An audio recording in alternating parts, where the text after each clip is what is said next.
Zdravo svima i dobrodošli u moj novi video. Između ostalog i u moj novi serijal U kuhinji sa. Danas sam u kuhinji sa svojom bakariljom. Zdravo bako i kako si? Dobro sam. Šta danas pravimo? Štrudlu sa domaćim džemom. Tako je, sa domaćim džemom. Evo ja sam ovdje spremila 2 tegle, dakle ovo je džem od kajsija i ovo je džem od šljiva. Ono što je karakteristično za ove džemove jeste da oni imaju smanjenu količinu šećera. Shodno tome, bako, hoćeš li podijeliti recept da jednostavno gledalci znaju? Kilogram kajsija, 300 g šećera, kilogram šljiva i 200 g šećera. To se kuva dok ne bude gusto. Tako je. Tako da eto, čuli ste recept za džemove. U suštini mi sada krećemo na pripremu.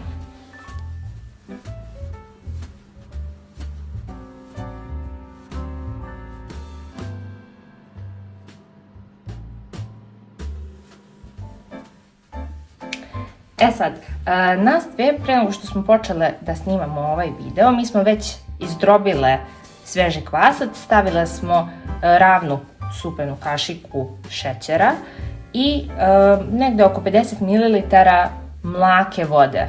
Dakle, je li tako, bako, da ne bude ni prehladna, a ni pretopla? Zbog kvasca. Tako je. Tako da, u suštini mi sada nastavljamo pripremu. U taj kvasac stavljamo pola litra vode.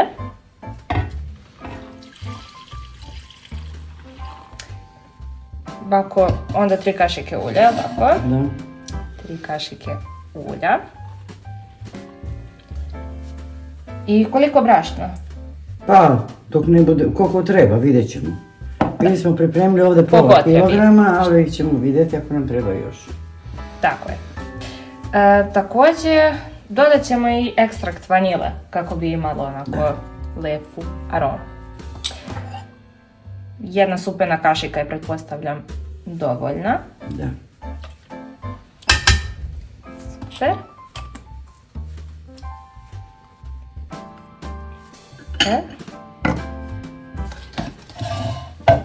I sad, šta ovako radimo? Sipamo brašna.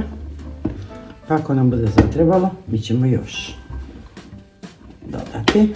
Sve zavisi dok ne bude testo glatko.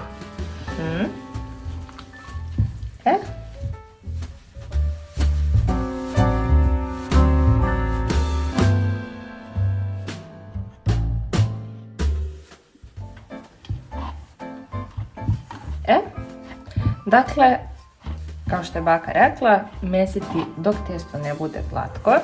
I bako, hvala ti što si izdvojila vreme da budeš u ovom videu i da mi pomogneš oko pripreme štrudle. Uvek svoje unuci. Tako da eto, i vi isto možete mesiti sa bakom, dekom, roditeljima, bratom, sestrom, s kim god.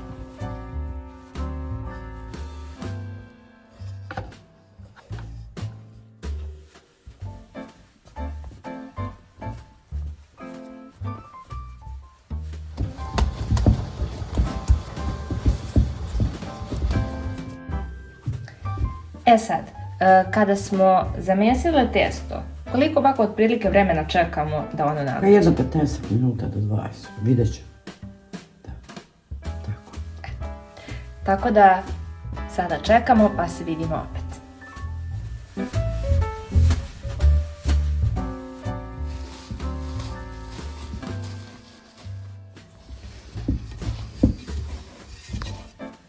Dakle, mi smo ovdje premesile testo, točno to si ti uradila i šta sad mi to radimo? Sad delimo na 3 dela.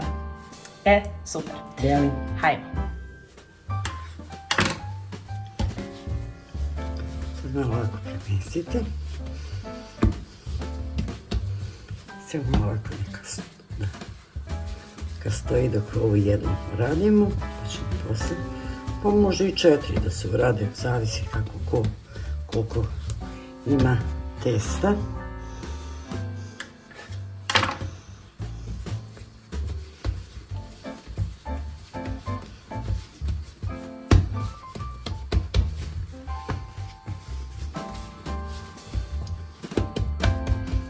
to vam je to.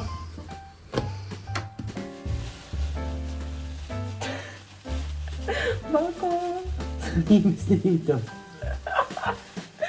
I tako, šta sad mi to radimo? Uzmemo sad da rasvagijamo pa da posle stavljamo nadeve šta nam treba za unutra. Tako je. E sada, dakle, mi ćemo konkretno stavljati domaći džem od šljiva i domaći džem od kajsija. Također, dodat ćemo orahe. I između ostalog, ništa bez posne plazme. Tako da, generalno, gdje god nađeš u receptu zgodno mjesto, ti plazmu posadi. Gdje god možete, vi dodajte. Iskreno savjet. Tako je. I orase, obavezno. Tako je. E, pa da vidite kako smo mi to spremale, odnosno kako ćemo sad spremiti to. Uživajte.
Zdravo ljudi, kao što vidite, mi smo štrudlu završile. A sada dolazi naš specijalni gost, odnosno da budem preciznija, naša specijalna gošća, naš degustator. A to je moja sestra Dunja. Zdravo Dunja, kako si, šta ima? Dobra sam. Izvoli, ovo je za tebe. Hvala. Možeš probati. Pa da vidimo šta će to Dunja reći. Ovo je preukusno. Baš je lepa. To je bakin stari recept. Genijalno. Drago mi je da ti se dopada, tačnije drago nam je da ti se dopada. A vi, dragi naši, pokušajte i vi da napravite ovo kod kuće i da, uživajte. Prijatno.